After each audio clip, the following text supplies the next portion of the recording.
ताज्या घडामोडींसाठी स्वानंद न्यूजला सबस्क्राइब करा आणि बेल आयकॉनवर क्लिक करा।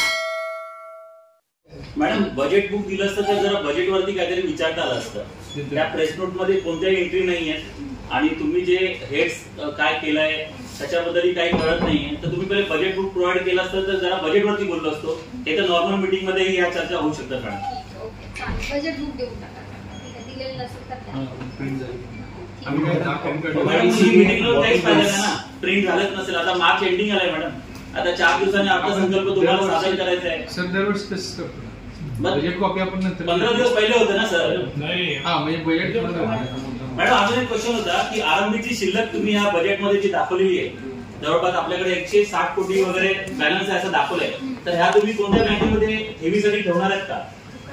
नाही, आपली जी गव्हर्नमेंट ग्रँट आहे, जी खर्च झालेली आहे ना, ती आपली गुंतवलेलीच असते। म्हणजे त्याची आपण एफडीआर मागून गुंतवतो। हे जवळजवळ वेगवेगळ्या बँकांमध्ये, कॅनरा बँक, ऍक्सिस बँक। आता समजा आपली एखादी 5 कोटीची मॅच्युर होती, आपल्याकडे शिल्लक वगैरे पकडून जर 5 कोटीची करायची तर आपण त्यावेळेस रेट मागवतो।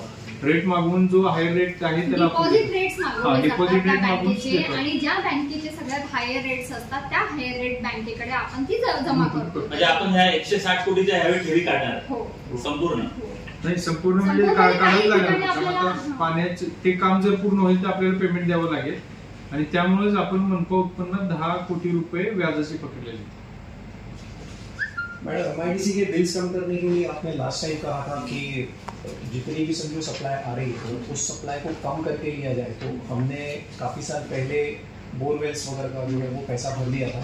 तो लास्ट मीटिंग में आपने कहा था कि रिंग स्टेटमेंट होगा या उसकी चौकसी हो के हम लोग उसको वापस से जीवित करेंगे। तो अगर बोरवेल्स तो बोरवेल्स अगर जीवित हो गए तो पानी जो ऑलरेडी हमारा कम है, जो लीकेजेस वगैरह हो रहे हैं, तो वहाँ की भरपाई हम बोरवेल से कर सकते हैं। तो क्या उस मामले में कुछ प्रोविजंस हैं कि कमर्शियल वालों को जो ग्राउंड वाटर जो है, जो पीने लायक कई बार नहीं रहता है, उसका प्रोविजन वहाँ से किया जाए ताकि कमर्शियल लेवल पे गाड़ियाँ धोने के लिए, बाकी जो इंडस्ट्रीज वगैरह में पानी लगता है उसको पीने के पानी का उपयोगिता नहीं करें?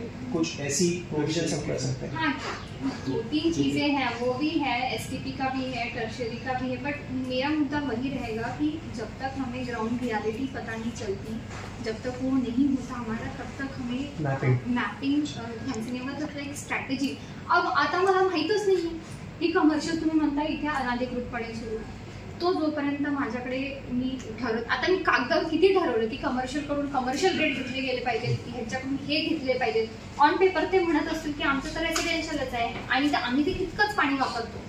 पण मीटरिंग केल्यानं, मॅपिंग केल्यानं, ह्या सगळ्या गोष्टी पेपरवर आणल्यानं ह्या कुठेतरी चलना मिळणार ह्या सगळ्यांना, एवढं मात्र नसतं आणि तीच चलना देण्याचा आम्ही प्रयत्न करतो। मॅडम, एमआरटीपी अंतर्गत तुम्ही जे 82 कोटीचं उत्पन्न दाखवलंय, संभाव्य उत्पन्न, त्याच्यामध्ये मागच्या वर्षी दिलेल्या ज्या आरसीसी आहेत, कॅश क्रेडिट नोट ज्या दिलेल्या आहेत, त्या धरलेल्या आहेत, म्हणजे त्या धरून आहेत की त्या बघून आहेत?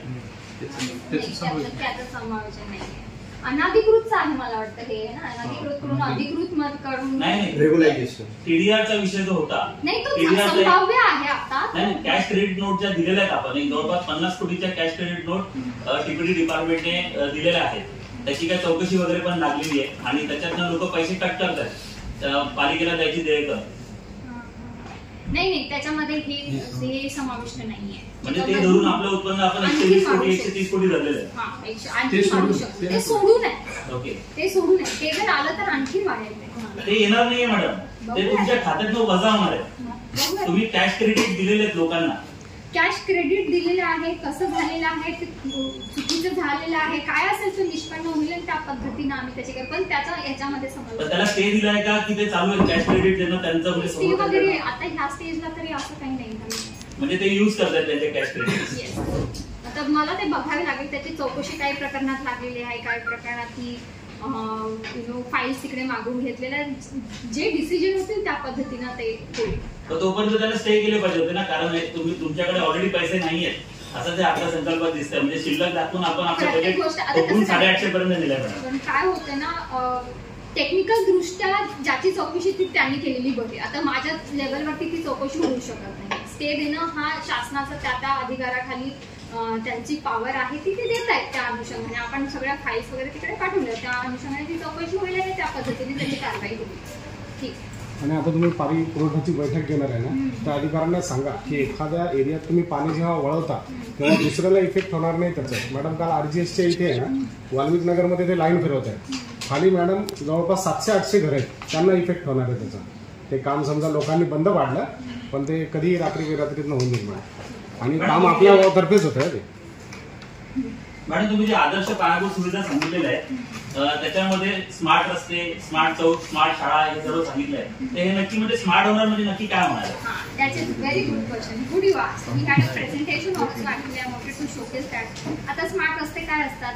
आपल्याकडे सगळी मुवमेंट अशी असते, आपण पेडेस्ट्रियन मुवमेंट त्याच्यामध्ये ठरत नाही, सायकलची मुवमेंट ठरत नाही, सायनेजेस नाही आहेत, फुटपाथ कोणत्या पद्धतीचे असले पाहिजे, त्याच्यामध्ये इनफॅक्ट दिव्यांसाठी जे टेक्टाईल टाईल्स असतात ते असतात, त्याच्यानंतर सायनेजेस असतात, इलेक्ट्रिक पोल्स असतात, LED पोल्स असतात, झिब्रा मार्किंग असतं, DP प्रमाणे चौक असतो, हे सगळे त्याच्या फक्त रस्त्याचेच मी सांगते. त्याच्यानंतर गार्डनचे पण तसेच खूप सगळे निकष असतात.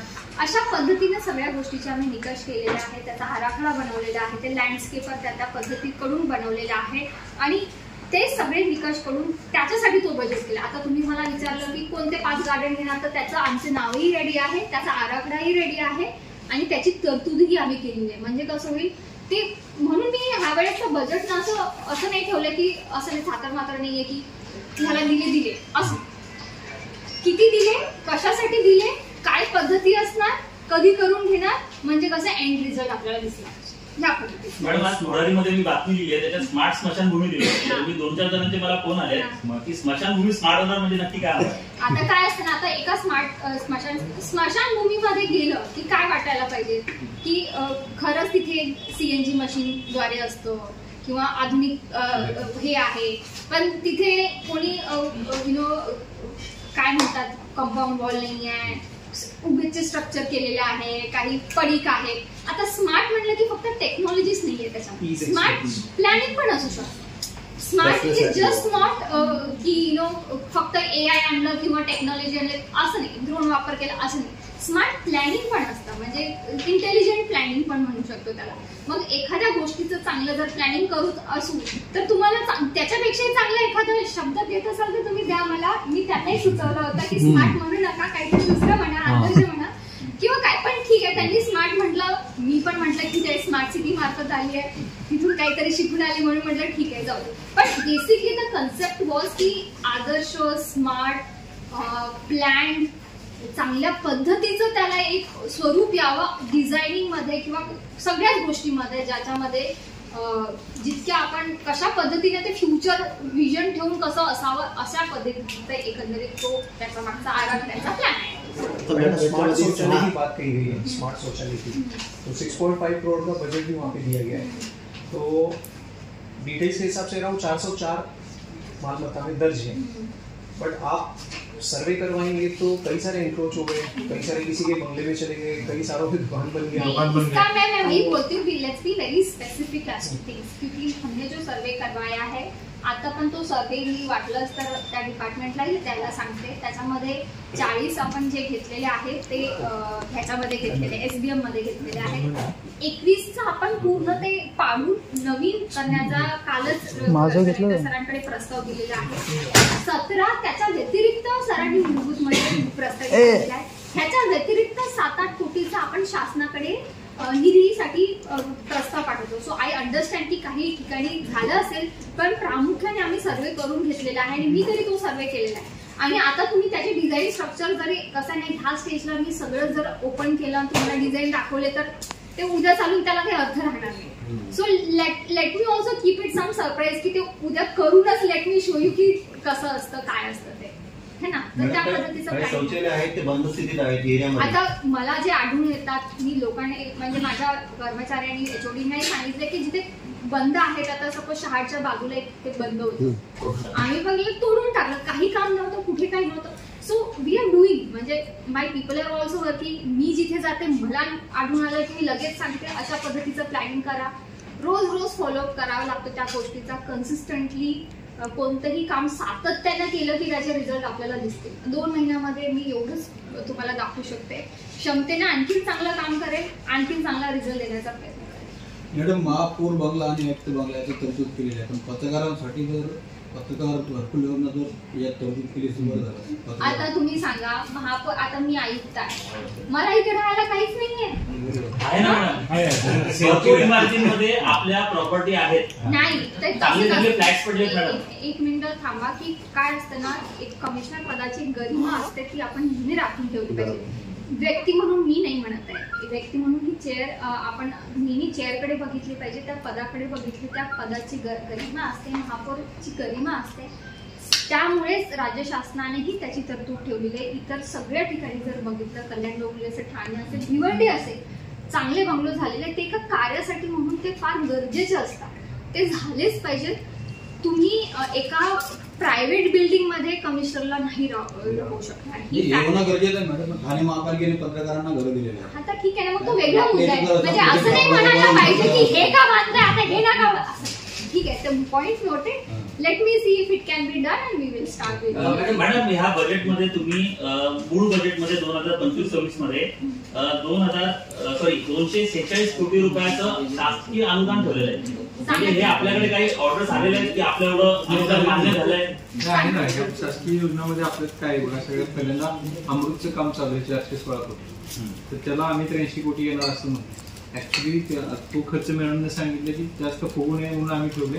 ह्या आर्थिक वर्षातच 200 कोटी जवळजवळ खर्च, पण आम्ही मग नंतर पुनर्निर्णयाच्या ते वाढवू. त्याच्याबरोबर आपलं जे वाढीव काम चालू आहे पाणी पुरवठ्याचं कोणाचं, त्याचंही तसंही त्याला आम्ही फक्त 43 कोटीच ठेवतो. याच्या पलीकडे जे आपल्याकडे मूलभूत मधनं जे येतात पैसे, मागच्या वर्षी पण आपल्याला आलेले होते, आताही आपण 30 कोटी धरलेले. दलित वस्ती योजना, आंबेडकर योजना, ह्या सगळ्या योजनांचे मिळून ते पकडलेले. म्हणजे ते पैसे त्याच्यापेक्षाही जास्त येणार आहेत, कारण की ते कम्प्लीटच करावं लागतील आपल्याला. असं आहे, त्याची द्यायची असेल तर परत राज्य शासनाकडे जाईल, त्याचं नवीन काहीतरी होईल. त्यामुळे त्या कॉन्ट्रॅक्टरवरी एजन्सीवरती तो एक वचक असणार आहे की त्यांना ते कम्प्लीट करून दाखवावंच लागणार आहे. आता 50% जवळजवळ काम ह्याचं होत आलेलं आहे, अमृतच्या ड्रेनेजचं. मी जेव्हा आढावा घेतला होता तेव्हा ते 30% खाली, म्हणजे 2 महिन्यामध्ये आपण 20% काम पूर्ण केलेलं आहे, जे की मागच्या 6 महिन्यामध्ये फक्त 3 काय असेल ते 30% झालं होतं. सिमिलर सिच्युएशन ह्याची होती की ते 5 ते 10% मध्ये होतं, ते काम आज 20% वरती आलेलं आहे. So we are doing progress. आणि कसं आहे, मान्सून पूर्व आपल्याला किती फास्ट पद्धतीने करता येईल हे. आता तुम्ही बघितलं की उल्हासनगरमध्ये खड्ड्याचं प्रमाणही आपण त्या पद्धतीनं कमी करण्याचा प्रयत्न आहे, धुळीचं प्रमाण आपण खूप करण्याचा प्रयत्न केला, डिस्पाईट की आता पावसाळा नाहीये. म्हणजे आता ऊन आहे, उन्हाचा वाफा हे ते, त्यांनी तर धूळ आणखी वाढली पाहिजे. पण सीसीटीव्हीचं पण जे काम झालं होतं, त्या सीसीटीव्हीच्या कामामध्ये जो पूर्ण ट्रेंचिंगचं काम होतं, जे की खडा डेब्रिस ह्याचं जे त्या कॉन्ट्रॅक्टरने करायला पाहिजे होतं, त्यांनी न करता आम्ही युएमसीने केलेलं आहे. बरंच त्याच्यामुळे मॅडम, त्याच्यामुळे धूळ अजून वाढली आहे. काय झालंय, ते जे तुम्ही कॉन्क्रीट टाकताय ना, त्याच्यावरती 7 दिवस पाण्याचं हे ठेवावं लागतं, जेणेकरून ते कडक व्हावं. ते कुठेही पाणी नाही टाकत, ठेकेदार फक्त तो माल टाकत चाललाय, त्याच्यावर पुन्हा गाडी गेली सुकल्यावरती आणखी धूळ आला. ठीक आहे, पॉईंट नोटेड. तो आम्ही त्यांना सांगू की तशा पद्धतीनेही करा तुम्ही. पण लेट मी टेल यू, ती जी जबाबदारी आहे ना, ती आम्ही स्वतःहून घेतलेली आहे. त्याच्यासाठी ना आम्हाला निधी मिळालेला आहे, ना आम्हाला काही मिळालंय. त्याची पण आम्ही वेगळी बैठक घेतली सीपी सरांबरोबर, आणि सरांनी आम्हाला आश्वासन दिलं की त्याच्यासाठी आम्ही वेगळी तरतूद करायला सांगू हाय पॉवर कमिटीकडे वगैरे. पण सद्यस्थितीमध्ये त्याचं काही नाही. मग डेब्रिज उचलण्यापासून, त्याचं कॉम्पॅक्टिंग करण्यापासून, तर तिथे सिमेंट का होईना, खड्डे तरी नाही व्हायला पाहिजे, असं पण तो एक प्रकार होता की काहीतरी आपल्याला तरतूद करायला पाहिजे. ठीक आहे, जर तसं होत नसेल तर आम्ही कॉन्ट्रॅक्टरला सांगू की पाणी तरी मारा, त्याला व्यवस्थित तरी करा, सो त्याच्या आरती ते तुटणार नाही. असं कुठे जाणवत असेल तर तुम्ही फोटो टाका. पर्यावरणासाठी आपण 6 कोटी ठेवलेले आहेत, त्याच्यामध्ये काय काय खर्च करणार? पर्यावरणसाठी वेगळे म्हणून नाही ठेवलेले आहे. आपल्याला अंडरस्टँड दिसते की काय असतं ना, की पर्यावरणपूरक बजेट म्हणजे काय, जे आपले स्मार्ट आहे त्याच्यामध्येच तो असणार, तो जो काही घटक असतो तो आपल्याला अंगीकारायचा असतो. आणि सपोज फॉर एक्झाम्पल आता तरी वेगळं म्हणजे काय काय केलं करू शकतो, ईव्हीचं आपण जे बस स्टेशन्स करतोय ते झालं. त्याच्यानंतर सोलार रूफटॉप जे आपल्याला शासनाची, केंद्र शासनाची योजना आहे ती आपण आपल्या पद्धतीने केलेली आहे. तर त्याच्यामध्ये म्हणून मग हे 4-5 कोटी त्याचे वाढलेले आहेत. मॅडम, आता सरांनी सांगितलं की JNRM मध्ये पुन्हा JNRM अमृत नाव ना त्याचं अमृत योजनेमध्ये काहीतरी 83 कोटी कर्नाटकला आपण पुन्हा काम दिलेलं आहे. मला वाटतं मॅडम आतापर्यंत आपण 400 कोटी रुपये फक्त वॉटर सप्लायवरती खर्च केला. पूर्वी ही योजना फक्त 128 ते 124 एवढ्याच कोटीची होती. त्याच्यात सांगितलेलं की शहरातल्या सगळ्या जुन्या लाईनी काढून टाकणार, टोटली नवीन यंत्रणा येणार. मग आताच्या घडीला आपण ही योजना 400 पर्यंत गेली आहे आणि आता हे नवीन मला वाटतं काही 83 लेट अस अंडरस्टँड दिस थिंग की वेगवेगळे आहेत. 400 450 कोटीची योजना आहे ती वॉटर ड्रेनेजची आहे. ड्रेनेज नाही मॅडम, ही सुरू झालेली योजना होती ना, ती जेनेरलची वेगळी होती. आताची योजना पुढे नेऊन मॅडम ही आता कोणाकडे पुन्हा जलवाहिनीसाठी सांगितलं वॉटर सप्लायची ती 150ची आहे. म्हणजे त्यावेळेस जे काही एरिया कव्हर नव्हती झाली ना त्याच्या कव्हरेजसाठी वाढीव आलेलं आहे आपल्याकडे. हे म्हणजे आता उल्हासनगर मध्ये कोणतं गाव तर समाविष्ट झालेलं नाहीये. मग सर हे कुठे वाढतंय नक्की हे कळेल का जरा? कारण गेल्या 50 वर्षामध्ये उल्हासनगरमध्ये कोणतं गाव समाविष्ट नाही. ठीक आहे, हा पॉइंट नोट करते मी आणि ह्याच्यामध्ये सांगते आता थोडं बजेट स्पेसिफिक पण बजेटच्या स्पेसिफिक कारण तुम्ही सांगितलं ना 83 कोटी आहे. अरे बाबा ते म्हणून ते सुचलं लगेच की कारण त्याच्यात आपला हिस्सा आहे मॅडम. नाही प्रॉब्लेम आपला काय हिस्सा द्यायचा ना. आता me let me tell you की काही गोष्टी सँक्शन झालेल्या आहेत आपल्याकडे. आता ती स्कीम मी येण्यापूर्वी सँक्शन झाली होती. ती बॅलन्स वॉटर पाईपलाईनची होती. आधीची जी नळ जोडण्या झाल्या होत्या तो 70% झाल्या होत्या. त्याच्यानंतर मी पण समजून घेतलं की 30% अशा होत्या की जिथे किंवा नळ जोडण्या झालेल्या नाहीये, म्हणजे नाल्यामध्ये किंवा कशामध्ये पण आतल्या वस्त्यामध्ये त्याला जोडण्याची ही आहे. आणि ते डीआयचे जीआय पाईप असतात, त्याला डीआय पाईप करणं, त्या पद्धतीनं खोदकाम करणं, हे अशा पद्धतीचं म्हणजे आधुनिकीकरण पण त्याच्यामध्ये आहे. तर बऱ्याच गोष्टी आहेत त्याच्यामध्ये. वॉटर पाईपलाईन आहे, मीटरिंग पण आहे, ऑडिट पण आहे. ठीक आहे, let us not see we are not trying to I am not trying to justify this thing. मी तुम्हाला फक्त एवढं सांगतो की पहिली जी योजना होती त्याच्यामध्ये डीपी शहराचा जो जुना डीपी होता 74चा त्यानुसार ती योजना होती आणि त्याच्यामध्ये बाजूच्या झोपडपट्ट्या कव्हर नव्हत्या. हे कारण दाखवून दुसऱ्यांदा पुन्हा वाढीव केलंय 102 कोटीचं आणि त्याच्यानंतर पुन्हा एकदा वाढीव करून ही 4थी वाढ आहे. हा आणि ह्याच्यामध्ये पहिल्या वेळी बनलेल्या काही टाक्या अजूनही चालू झालेल्या नाहीयेत. त्याच्यामुळे पाण्यामध्ये शहरामध्ये वॉटर समस्या आहे, वॉटर शॉर्टेज आहे. आणि त्याच्यानंतर ज्या पूर्वीच्या ज्या वाहिन्या होत्या त्या अजूनही बंद केलेल्या नाहीयेत. आता टाक्यांसाठीचं पण एक आम्ही प्रयोजन केलेलं आहे. ज्या जुन्या आहेत किंवा त्या मोडकळीस आलेल्या आहेत, गळती आहेत, 10 कोटी ऑलरेडी सँक्शन केलेले आहेत आपण है ना वाढीव म्हणून. आणि त्याच्यामधून जी म्हणजे गळती कशी थांबवायची तर त्याचं प्रेझेंटेशनही केलं होतं ते एजन्सी मार्फत.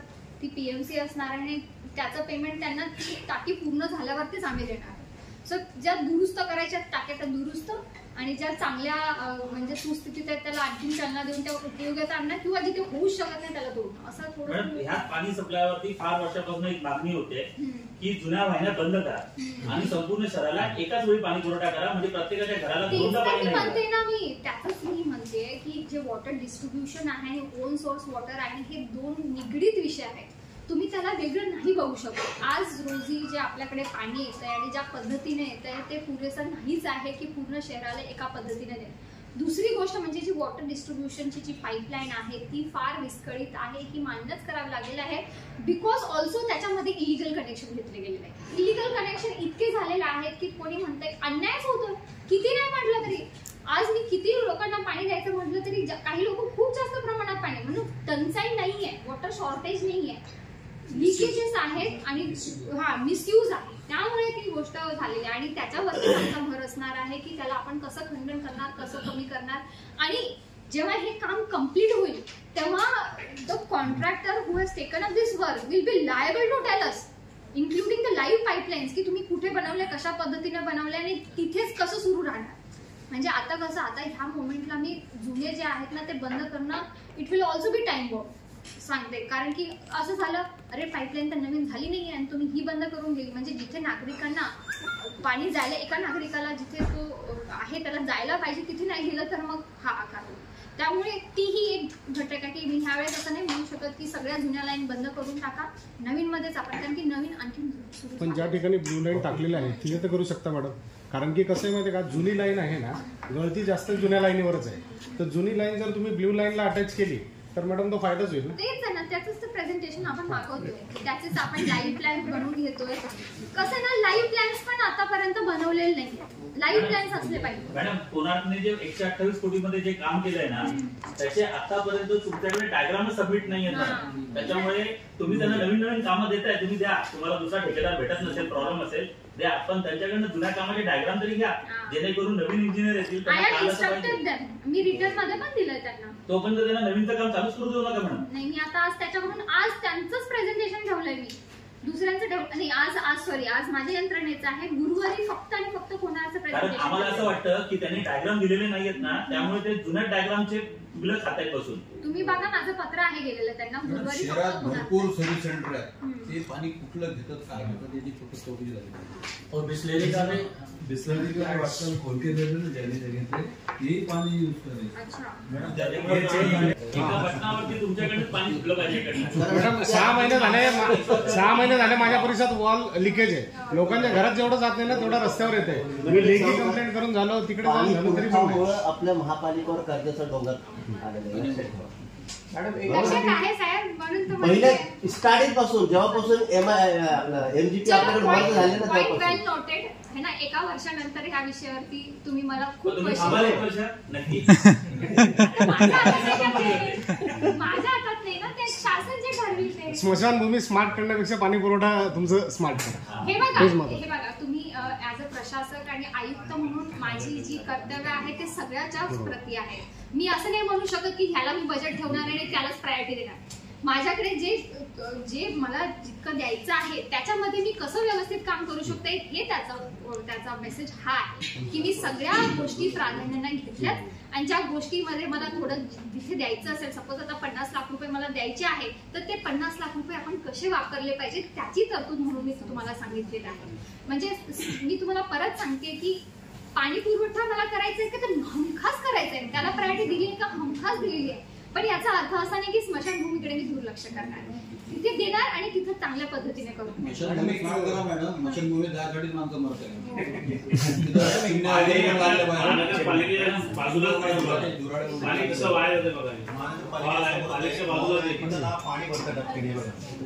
मॅडम शहरामध्ये पार्किंग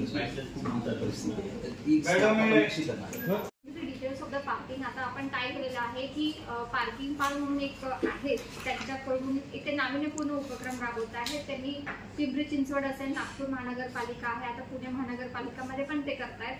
तर त्याच्यामध्ये ते काय करतात, रेव्हेन्यू जनरेशन मॉडेल आहे. आम्ही त्यांना काही देणार नाही, मग एकदम मिनिमम अमाऊंटमध्ये 5 ते 10 लाखामध्ये जे की ऑपरेशनसाठीचं जर काही असतं तेवढंच. आणि त्यांनी आम्हाला कमवून द्यायचं रेव्हेन्यू शेअरिंगवरती आहे. त्याच्यामध्ये ते काय करतात, आम्ही आयडेंटिफाय करून देतो त्यांना पार्किंगच्या जागा. त्याच्यानंतर रस्ते पण, रस्त्यावरची वाहतूक म्हणजे 2 प्रकारचे आहेत, एक तर भूखंडावरची आणि दुसरी म्हणजे आता तुम्ही सगळं शूटिंग करणार आहे का? लोकांना कळू द्या ना, बजेट आहे ना. अच्छा ठीक आहे. सो बेसिकली त्याच्यामध्ये फक्त डोंट एक मिनिट काय होतं ना, फक्त मी ह्याच्यासाठी सांगते don't pickup one thing and put it.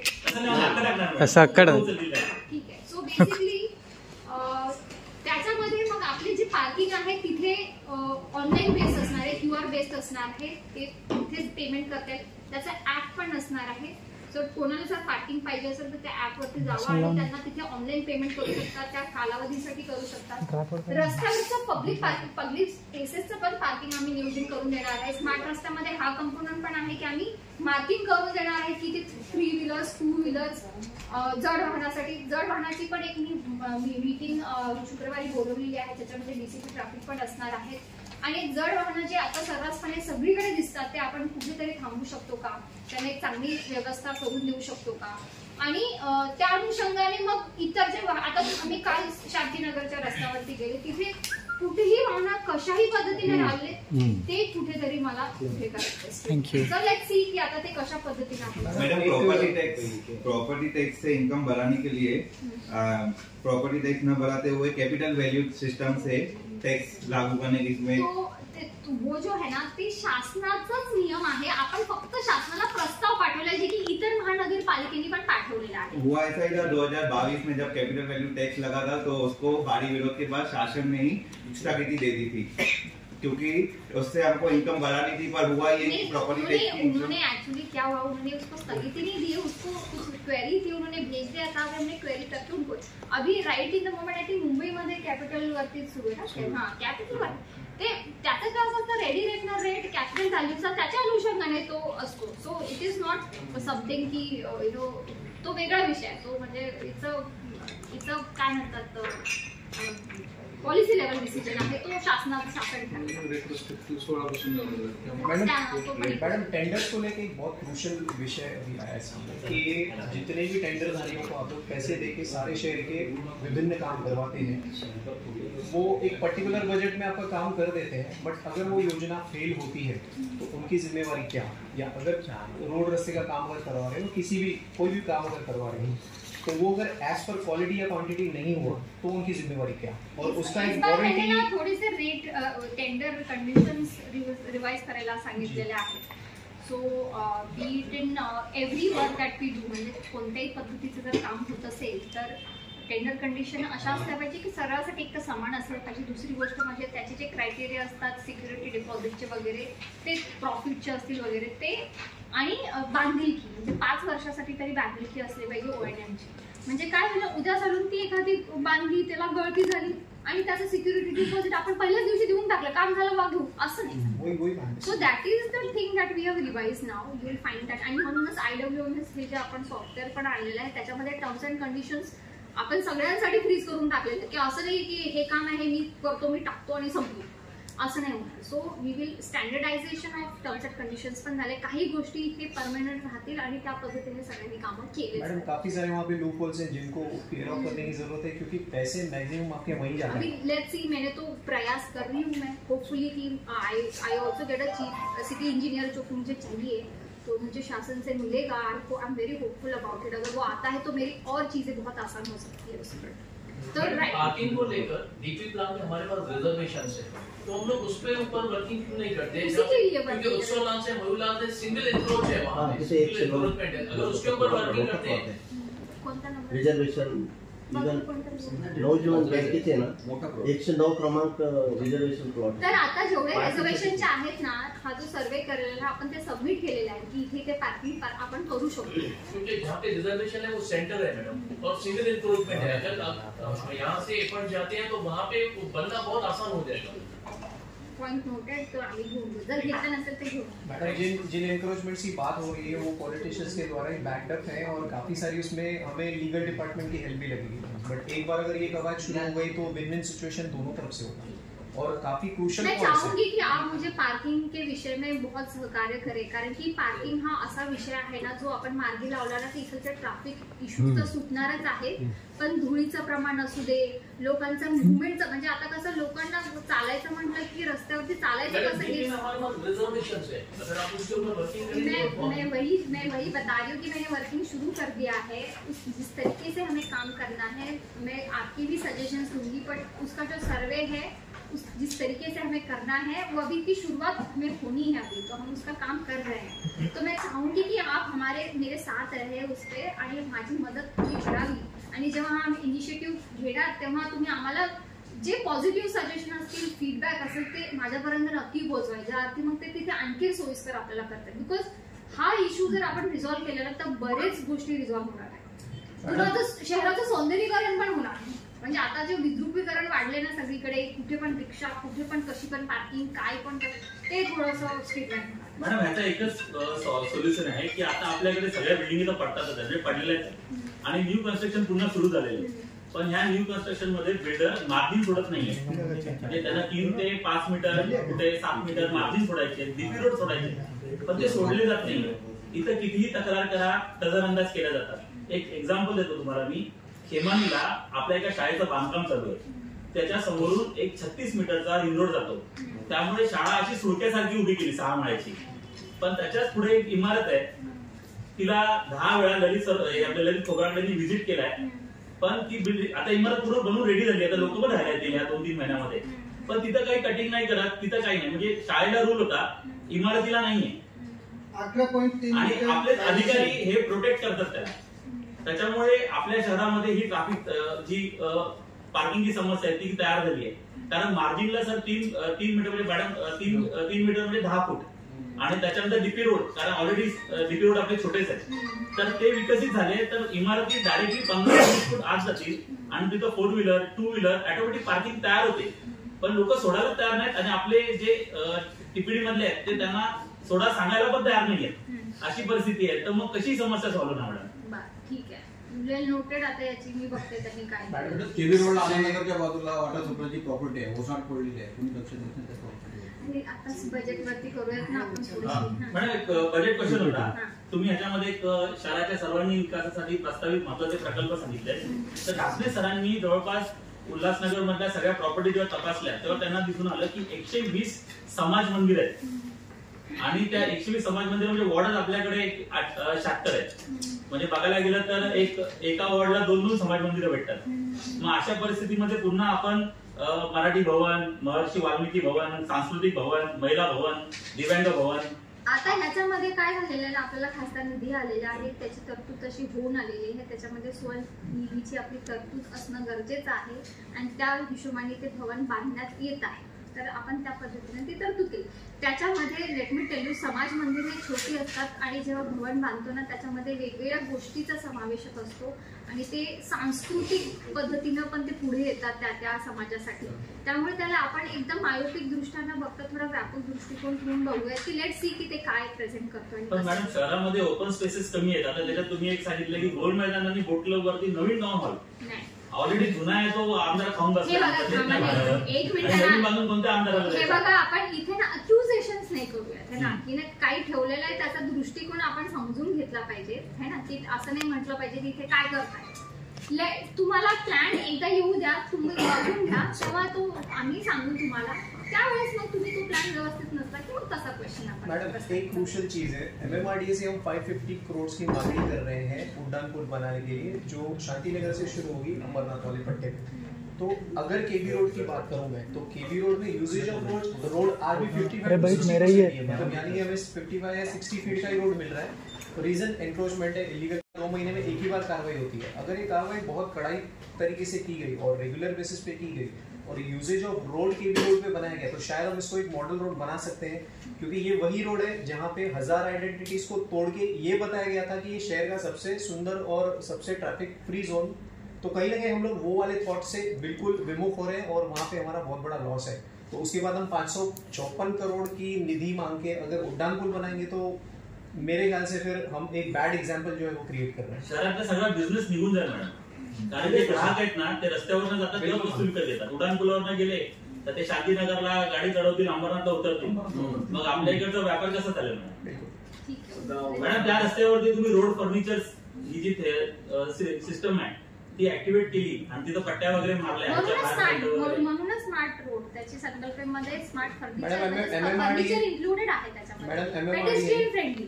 आता आपल्याला जेव्हा ई पार्किंग म्हणतो आपण, स्मार्ट रस्ते म्हणतो, त्याच्या मागचा दृष्टिकोन हाही आहे की काही रस्ते हे टोटली काही एका दिवसासाठी म्हणा 2 दिवसासाठी म्हणा पेडेस्ट्रियनसाठी असले पाहिजे. आता आपल्याकडे खूप चांगलं स्ट्रीट फूड आहे, फर्निचर मार्केट आहे, इतर मार्केट आहेत, लॉट ऑफ मार्केट आपल्याकडे असतात. आणि त्यावेळेस काय होतं, सगळ्या वाहनं येतात, सगळीकडून येतात, कुठे रस्ता नाही.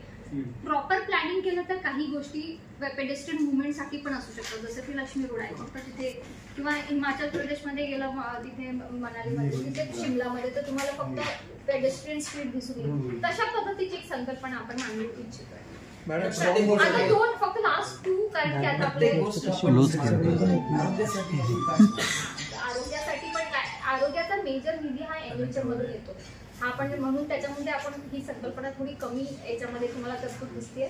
पण त्याच्यामध्ये एंड टू एंड आपल्याला जे आहे ना की ऑनलाईन पद्धतीनं दिसलं पाहिजे. आता काय होतंय ना, माझ्याकडे कोणता व्यक्ती म्हणजे आपलं जे पेशंट येतोय त्याची कुठेच खातरजमा होत नाही. आणि सपोज आता डॉक्टरनी, आणि ही सगळीकडे आहे, इनफॅक्ट पुण्यासारख्या चांगल्या शहरामध्ये HMRS त्यांनी घेतलेलं आहे. तर हेल्थ मॅनेजमेंट सिस्टीम पण म्हणतात त्याला. त्याच्यामध्ये काय होतं ना, एंड टू एंड त्या पेशंटचा डेटा असणं आणि त्या UPSC कडे असणं हे फार. आता आपल्याकडे प्रिव्हेंटिव्ह प्रॅक्टिसेस असतात, खूप जास्त मेजर इलनेसेससाठी आपण करत नाही, पण तरी आपल्याकडे रजिस्टर्स आहेत, खूप सगळ्या गोष्टी आहेत, लॅब्स आहेत, त्याच्यानंतर फार्मसी आहे. हे सगळं ई संजीवनी मार्फत पण ते कनेक्टेड आहे. पण काय होतं ना, ह्याचं एक सॉफ्टवेअर त्याचं एक सॉफ्टवेअर ते एकत्र आणणं त्याचं एक प्रयोजन आपल्याकडे असणार आहे. आता ते करतो end to end solution. Madam e office activate केलं ते सांगितलं खूप चांगलं काम आहे, कारण आता पेपरलेस होईल, प्रोसेस फास्ट होईल. पण ह्या आपलं पूर्वती पण बोलणं झालेलं आहे या विषयावरती की ही ई ऑफिस मध्ये जो कंप्लेंटर आहे त्यालाही त्याच्या अर्जाचं ट्रॅकिंग झालं. म्हणजे जसं पोस्ट ऑफिस मध्ये एखादं पोस्ट आहे ते कुठे कुठे चाललंय ई ऑफिस मध्ये काय तुम्ही समजून घेतलं पाहिजे. ई ऑफिस म्हणजे ही काही स्वतंत्र यूएमसीची यंत्रणा नाही. It is government of Maharashtra, in fact state government of इंडियाचा एक आहे तो प्रणाली, आणि ती प्रणाली सगळ्यांसाठी सारखी आहे. त्याच्यामध्ये असं ई ऑफिस ही फक्त इन्स्टिट्यूशन साठी असते. त्याच्या फाईलची मुवमेंट कशी फास्टर मोडवरती असणार, ट्रान्सपरंट मोड, अकाउंटेबिलिटी, ह्या सगळ्या गोष्टीसाठी ती आहे. त्यामुळे तो बाहेरच्या व्यक्तीला दिसणं हे शक्यच नाही, ते होणारच नाही. दुसरी एक महत्वाची ग्रीव्हन्स रिड्रेसलसाठी मात्र आम्ही काय केलेलं आहे, जे की फक्त ढाकणे सरांनीच ते केलं होतं. इनवर्ट आउटवर्डचं सॉफ्टवेअर जे ग्रीव्हन्सेससाठी कमिशनरसाठी बनवून घेतलं होतं, ते मात्र मी आता सगळ्या एचओडी साठी लागू करते. ज्या अर्थी कोणताही अर्ज त्या एचओडी कडे आला, त्या एएमसी डीएमसी आयसी कडे आला, माझ्याकडे आला, तो तिथे दिसेल आणि त्याचं मग कसं ते कुठे कुठे जातोय तर त्याचा ट्रॅक मग त्या व्यक्तीला करता येईल त्याच्या फोन नंबरवर. म्हणून अजून एक स्मार्ट करण्याविषयी होतं की आपण मध्यंतरी अजित शेख असताना एक बाहेर बॅनर लावला, त्याच्यावरती 64 सेवा होत्या वेगवेगळ्या, आणि विशेष म्हणजे आरटीएस ना, हा आरटीएस लोकसेवा 71 आहेत टोटल. त्यावेळी 64 होत्या, तर त्या सगळ्या ऑफलाईन दिल्या होत्या त्याच्यावरती. मग आता आपल्याकडे किती सेवा त्याच्यात? आता 47 आपण ऑनलाईन करण्याचा आपला ह्या म्हणजे 100 डेज मध्ये इनफॅक्ट 100% मला करायचं आहे. पण लेट सी, मॅक्सिमम आपण आता 24 वरून 47 पोहोचलोय, 47 वरून 71 पोहोचू. पण ई ऑफिस सुरू झालंय, मला तर त्याचं समाधान आहे आणि मी ते खूप 100% करून घेणार आहे. आणि त्याच्यानंतर आता last question ma'am, this is with regards to storm water drain, जिसका आपने संज्ञान बजट में भी दिया हुआ है, जिसके पैसे आप एमएमआरडी से मांगोगे. बट 2015 में जब केबी रोड बनाया गया था तब भी 55 करोड़ रुपए का स्टॉर्म वाटर ड्रेन क्रिएट किया गया था, जो आज पूरी तरीके से मट्टी में, और उसके ऊपर बहुत सारे दुकान और खोमचे वगैरह सब बनाए गए हैं. तो मैम अगर आप थोड़ा संज्ञान में लेंगे तो आगे जब एमएमआरडी में प्रेजेंटेशन करनी पड़ेगी पूरे शहर के लिए, स्टॉर्म वाटर ड्रेन के लिए, तो हमें ईज हो जाएगा, क्योंकि एक भी एक्टिविटी में नहीं है. ठीक आहे, all right, thank you so much. आता व्हिजिटर्स टाइम आहे आणि thank you so much for coming. सगळे चहा नाश्ता करून अजून प्रश्न तयार. मॅडम एक प्रश्न थोडा उत्तरही द्या, 4 वाजता उत्तरही पाहिजे आहे. तुम्ही विचारला तर नक्की देऊ. मॅडम, मागच्या बजेटमध्ये पत्रकारांसाठी 1 कोटीची तरतूद केली होती, पण यावेळी पत्रकारांसाठी काही तरतूद केली होती? गेल्या वर्षाच्या बजेटमध्ये होतं ना. कोणत्या वर्षीच्या मनाने बघते, काही प्रयोजन असेल तर मी तुमचे काही सजेशन. मॅडम नसेल तरी यावर्षी करू. ताज्या घडामोडींसाठी स्वानंद न्यूजला सबस्क्राईब करा आणि बेल आयकॉनवर क्लिक करा.